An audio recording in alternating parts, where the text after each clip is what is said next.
नमस्कार, मंडल news bulletin में आपका स्वागत है। आइए पेश करते हैं आज के प्रमुख व मुख्य समाचार। राज्य की 29 महानगर पालिकाओं में महापौर पद का आरक्षण 22 जनवरी को तय किया जाएगा।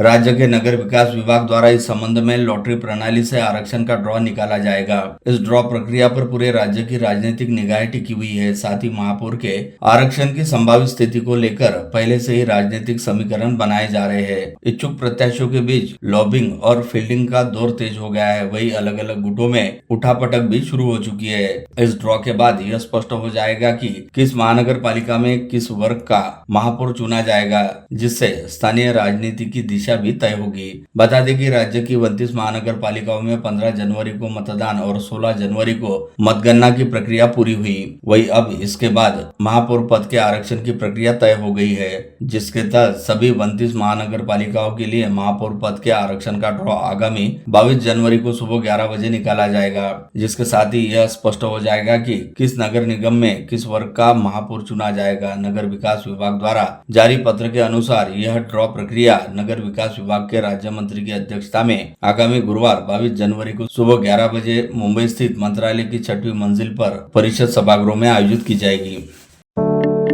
अमरावती महानगर पालिका के चुनाव में चूंकि किसी भी राजनीतिक दल को स्पष्ट बहुमत नहीं मिला है, जिसके चलते अब महानगर पालिका में सत्ता स्थापित करने हेतु गठजोड़ वाली राजनीति शुरू हो गई है। इसी बीच युवा स्वाभिमान पार्टी के नेता व विधायक रवि राणा ने दावा किया कि मनपा में सत्ता स्थापित करने हेतु उनकी युवा स्वाभिमान पार्टी व भाजपा के बीच गठजोड़ होना पूरी तरह से तय है तथा महापौर भाजपा का ही बने, इस बात को वे पूरी तरह से समर्थन भी करते हैं। वही उप महापौर व स्थायी समिति सभापति जैसे पदों को लेकर दोनों पार्टियों के बीच चर्चा पश्चात निर्णय लिया जाएगा। अमरावती महानगर पालिका में भाजपा युवा स्वाभिमान पार्टी की सत्ता स्थापित करने और भाजपा का महापौर बनाने का दावा करते हुए विधायक रवि राणा ने दैनिक अमरावती मंडल के साथ विशेष तौर पर बातचीत करते हुए यह भी कहा कि भारतीय जनता पार्टी के 25 व युवा स्वाभिमान पार्टी के 15 ऐसे कुल 40 पार्षदों के साथ ही अन्य दलों के 8 पार्षद का साथ व समर्थन लेते हुए अमरावती मनपा में 48 पार्षदों का गठ तैयार कर लिया गया है और इस गठ के पास अमरावती मनपा में अपनी सत्ता स्थापित करने हेतु स्पष्ट बहुमत है, जिसके चलते अमरावती महानगर पालिका में अब की बार भाजपा व एसपी की ही सत्ता बनेगी और इस युति के तहत महापौर भाजपा का ही रहेगा। अमरावती महानगर पालिका के चुनाव में किसी भी पार्टी को स्पष्ट बहुमत नहीं मिलने से सत्ता गठबंधन को लेकर राजनीतिक हलचल तेज हो गई है। भाजपा सबसे अधिक 25 सीटें जीतने के बावजूद महापौर पद की दौड़ में युवा स्वाभिमान पार्टी, राष्ट्रवादी कांग्रेस पार्टी, अजित पवार गुट और शिवसेना शिंदे गुट जैसे महायुति के घटक दलों के समर्थन पर निर्भर है। हालांकि राष्ट्रवादी कांग्रेस पार्टी के विधायक संजय कुड़के ने साफ कहा कि यदि युवा स्वाभिमान पार्टी भाजपा के साथ रहती है तो वे भाजपा को समर्थन नहीं देंगे। इससे सत्ता समीकरण और अधिक जटिल हो गया है। इस बीच कांग्रेस ने भी सत्ता स्थापन की दिशा में प्रयास तेज कर दिए हैं। कांग्रेस नेता एवं पूर्व मंत्री डॉक्टर सुनील देशमुख ने कहा कि पिछली नगर पालिका चुनाव में भाजपा को 45 सीटें मिली थी, जबकि इस बार उन्हें 20 सीटों का नुकसान हुआ। भाजपा का जनाधार घटा है और मतदाताओं ने उन्हें नकारा है। इसके बावजूद भाजपा सत्ता हासिल करने की कोशिश कर रही है। वास्तविकता यह है कि जनादेश को स्वीकार करते हुए भाजपा को विपक्ष में बैठना चाहिए। उन्होंने कहा कि कांग्रेस महापौर पद के चुनाव के लिए समान विचारधारा वाले दलों को साथ लेकर गठबंधन बनाने का प्रयास कर रही है। पहले महाविकास आघाड़ी के घटक दलों से चर्चा की जाएगी। इसके बाद सत्ता गठन के लिए किन दलों का सहयोग लेना है, इस पर निर्णय लिया जाएगा। किसी भी परिस्थिति में सांप्रदायिक दलों को साथ नहीं लिया जाएगा। शिवसेना, उद्धव ठाकरे गुट, वंचित बहुजन आघाड़ी और बहुजन समाज पार्टी से भी बातचीत की जा रही है। मनपा के चुनावी नतीजे घोषित होने के साथ ही शहर भाजपा में जबरदस्त उथल पुथल वाला दौर शुरू हो गया है। भले मनपा के चुनाव में भाजपा ने सबसे अधिक 25 सीटें जीती है, लेकिन कई सीटें ऐसी रही जहां पर जीत के प्रबल दावेदार रहने वाले भाजपा प्रत्याशियों को हार का सामना भी करना पड़ा, जिसके लिए भाजपा की अंतर्गत राजनीति को जिम्मेदार बताया जा रहा है, जिससे जुड़ी खबरें अब धीरे धीरे बाहर आना शुरू हो गई है। इसी के तहत विगत शनिवार को भाजपा के कुछ राजनीतिक व पराजित प्रत्याशियों का एक पत्र सामने आया था। मुख्यमंत्री देवेंद्र फडणवीस के नाम लिखे इस पत्र में भाजपा के विजित व पराजित रहने वाले 22 प्रत्याशियों के नाम और हस्ताक्षर थे, जिन्होंने अमरावती शहर में भाजपा की दुर्गति का ठिकरा सीधे तौर पर भाजपा नेत्री व पूर्व सांसद नवनीत राणा पर फोड़ा था। ऐसे में इस पत्र के सामने आते ही स्थानीय स्तर की राजनीति में अच्छा खासा हड़कंप मच गया था, परंतु इस पत्र के सामने आने के अगले 24 घंटे के भीतर ही भाजपा के कई विजित व पराजित प्रत्याशियों ने सोशल मीडिया पर अपने वीडियो संदेश जारी करते हुए पूरे मामले से यह कहकर अपना पल्ला झाड़ दिया कि उनका उस पत्र से कोई लेना देना नहीं नहीं है और उन्होंने ऐसी किसी पत्र पर कोई दस्तखत भी नहीं की, जिसके चलते भाजपा के एक अत्यंत असंतुष्ट खेमे का फोड़ा गया यह लेटर बम फिलहाल फुटका फटाका साबित होता दिखाई दे रहा है। विगत शनिवार को यह खबर सामने आती मीडिया की सुर्खियां बन गई और शहर की राजनीति में अच्छा खासा हड़कंप भी मचा, जिसके बाद संभवतः पार्टी द्वारा डैमेज कंट्रोल करने के प्रयास पेश किए गए। शायद यही वजह रहे कि इस खबर के सामने आने के बाद अगले 24 घंटे के भीतर सोशल मीडिया पर एक के बाद एक करीब 7 भाजपा प्रत्याशियों के वीडियो संदेश जारी हुए, जिन्होंने अपनी ओर से खुलासा करते हुए साफ शब्दों में कहा कि शनिवार को सामने आए पत्र से उनका कोई लेना देना ही नहीं है और उन्होंने ऐसे किसी पत्र पर कोई दस्तखत ही नहीं की है। खास बात यह भी रही कि गत रोज भाजपा के कुछ ऐसे प्रत्याशियों के वीडियो संदेश भी सामने आए हैं जिनका नाम शनिवार को सामने आए पत्र में शामिल भी नहीं था। इसके बावजूद भी उन्होंने सोशल मीडिया पर अपना वीडियो संदेश जारी करते हुए मनपा चुनाव हेतु भाजपा नेत्री व पूर्व सांसद नवनीत राणा द्वारा की गई मेहनत तथा भाजपा शहराध्यक्ष डॉक्टर नितिन दांडे की ओर से मिले मार्गदर्शन को लेकर तारीफों के पुल बांध दिए तथा एक तरह से शनिवार को वायरल हुए पत्र की हवा निकालने का ही काम किया। ऐसे में अब यह देखना काफी दिलचस्प होगा कि आने वाले समय में यह पूरा मामला कौन सी करवट लेता है।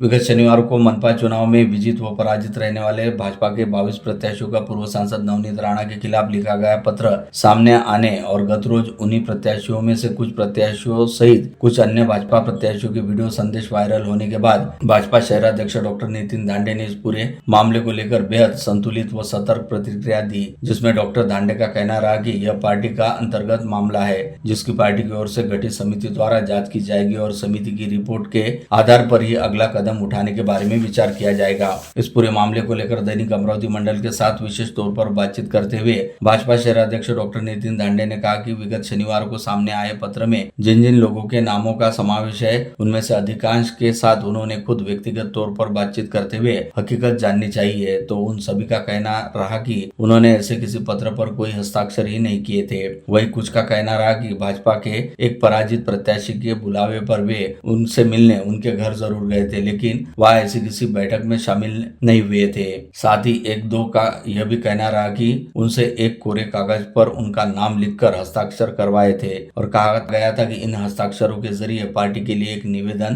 तैयार किया जाएगा। इन तमाम बातों को ध्यान में रखते हुए कहा जा सकता है कि कुछ लोगों ने पार्टी की छवि को धूमिल करने तथा पार्टी जनों के बीच संभ्रम फैलाने के उद्देश्य से जानबूझकर यह पूरा षड्यंत्र रचा और फिर खुद ही सोशल मीडिया पर एक पत्र को वायरल किया गया। यह अपने आप में बेहद गंभीर मामला है।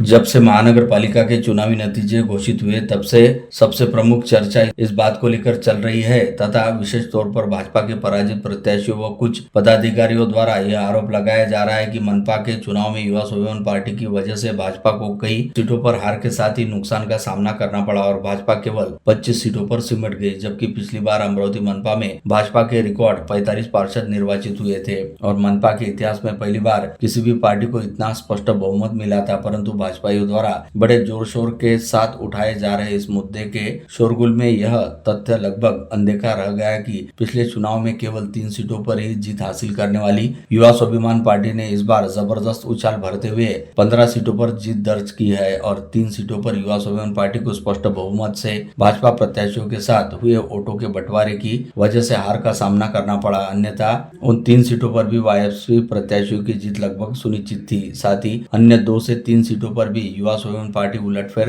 कर सकती थी। उसी स्थिति में युवा स्वाभिमान पार्टी के 18 से 20 पार्षद निर्वाचित होते तब वाईएसपी के नेता व विधायक रवि राणा लगभग भाजपा के बराबर खड़े दिखाई देते। हाल ही में हुए अमरावती महानगर पालिका के चुनावी नतीजे घोषित हो चुके हैं तथा चुनाव लड़ने वाले प्रत्याशियों सहित सभी राजनीतिक दलों की हार जीत का फैसला हो चुका है। वही अब चुनावी नतीजों के विश्लेषण का दौर चल रहा है, जिसके तहत यह खंगाला जा रहा है कि अमरावती शहर में किस पार्टी का वोट शेयरिंग कितना रहा, जिसमें 68 सीटों पर प्रत्याशी खड़े करते हुए 25 सीटों पर जीत हासिल करने वाले भारतीय जनता पार्टी की वोटों की हिस्सेदारी सबसे अधिक दिखाई दे रही है, क्योंकि भाजपा ने 68 सीटों पर 3,27,257 वोट वोट हासिल किए, जो चुनावी अखाड़े में रहने वाले अन्य सभी राजनीतिक दलों की तुलना में सबसे अधिक वोट शेयरिंग है। यानी 25 सीटें जीतकर मनपा के सदन में सबसे बड़ी पार्टी बनकर उभरी भाजपा ने भले ही अन्य सीटों पर हार का सामना किया, लेकिन वोट हासिल करने के मामले में भाजपा ही सबसे अव्वल रही।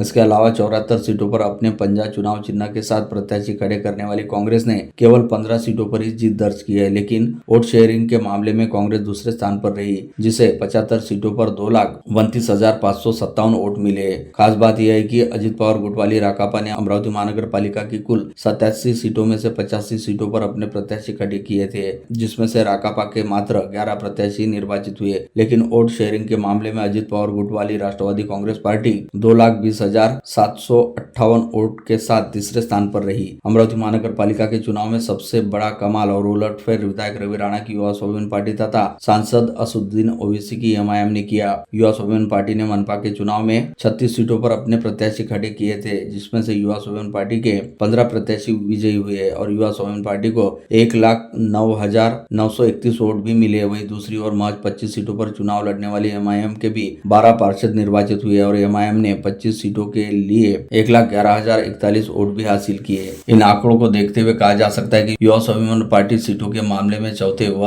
वोटों के मामले में 5वें स्थान पर रही, जबकि एमआईएम वोटों के मामले में चौथे एवं सीटों के मामले में 5वें स्थान पर रही। इन सबके अलावा मनपा के चुनाव में 74 सीटों पर अपने प्रत्याशी खड़े करने वाली शिवसेना शिंदे गुट का मनपा के चुनाव में सीटों और वोटों के मामले में बुरा हाल कहा जा सकता है, क्योंकि 74 में से केवल 3 सीटों पर ही जीत हासिल कर पाई और शिंदे गुट वाली शिवसेना को 74 सीटों पर केवल 74,280 वोट ही मिले। महाराष्ट्र स्टेट ऑयल स्टीट commercial and industrial corporation limited यानी मोसीकाल की स्थानीय विलासनगर स्थित कारखाने की विगत करीब 2 दशकों से खाली पड़ी लगभग 50 एकड़ जमीन की नीलामी प्रक्रिया आज एक बार फिर थोड़ा आगे टल गई, क्योंकि टेक्निकल बिड की प्रोसेस की अपलोड नहीं होने की वजह से आगे करते हुए ऑफर लेटर की प्रक्रिया को कुछ दिनों के लिए स्थगित कर दिया गया, ऐसी जानकारी सामने आई है। बता दें कि विगत नवंबर माह में अमरावती स्थित मोसीकाल कारखाने की जमीन को नीलाम करने हेतु टेंडर नोटिस जारी की थी, जिसके पश्चात विगत माह 12 दिसंबर को मोसीकाल के मुंबई स्थित कार्यालय में प्री बीड बैठक बुलाई गई थी, जिसमें इस जमीन की नीलामी प्रक्रिया में हिस्सा लेने के इच्छुक रहने वाले 10 बोलीकर्ताओं एवं उनके प्रतिनिधियों द्वारा हिस्सा लिया गया। इस प्री बीड बैठक के उपरांत मोसीकाल प्रबंधन एवं नीलामी प्रक्रिया हेतु नियुक्त नोडल एजेंसी द्वारा इच्छुक कंपनियों की ओर से मिले निविदा प्रस्तावों में से तकनीकी पक्ष वाला लिफाफा यानी टेक्निकल बिड को खोला गया, जिसके बाद तय मानकों व शर्तों के आधार पर 6 कंपनियों को फाइनेंशियल बिड व ऑफर लेटर वाली प्रक्रिया के लिए पात्र माना गया था तथा आज सोमवार 19 जनवरी को यह प्रक्रिया पूरी होकर ऑफर लेटर दिया जाना प्रस्तावित था, परंतु पता चला है कि इन समय पर इस प्रक्रिया को कुछ समय के लिए आगे स्थापित कर दिया गया, जिसके पीछे वजह बताई गई है कि फिलहाल टेक्निकल बिड की प्रोसेस ही अपलोड व अपडेट नहीं हो पाई है, जिसके चलते पूरी प्रक्रिया को कुछ समय के लिए आगे टाल दिया गया।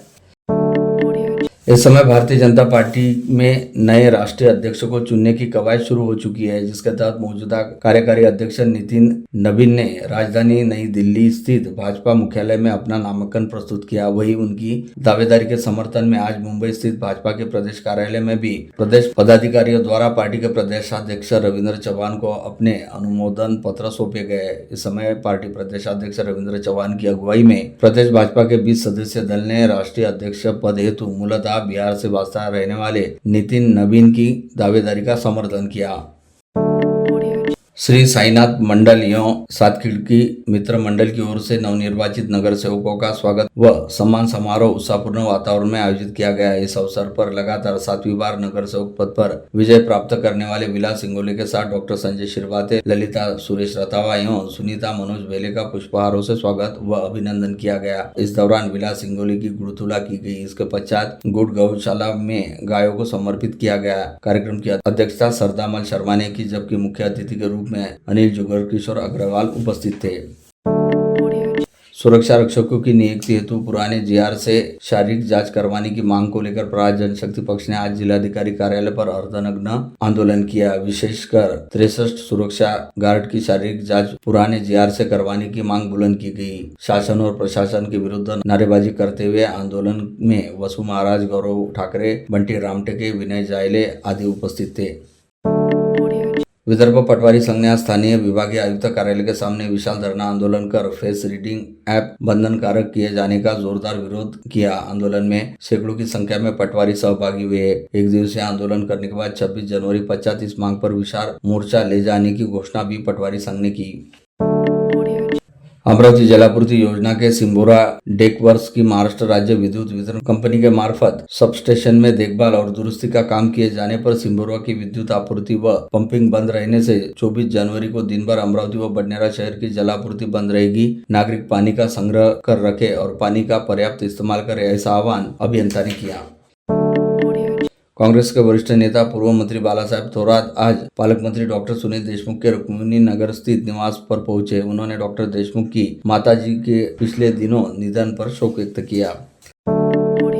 चांदोर रेलवे से राजना मार्ग के सुगवे आश्रम के पास रविवार 18 जनवरी की शाम 4 बजे के दौरान पैदल जा रही महिला को तेज रफ्तार वाहन ने उड़ा दिया। इस दुर्घटना में महिला समेत 2 दुपहिया सवार घायल हो गए। जख्मी महिला की हालत नाजुक रहने से उन्हें अमरावती रेफर किया गया। उपचार के दौरान इस महिला ने सोमवार को दम तोड़ दिया।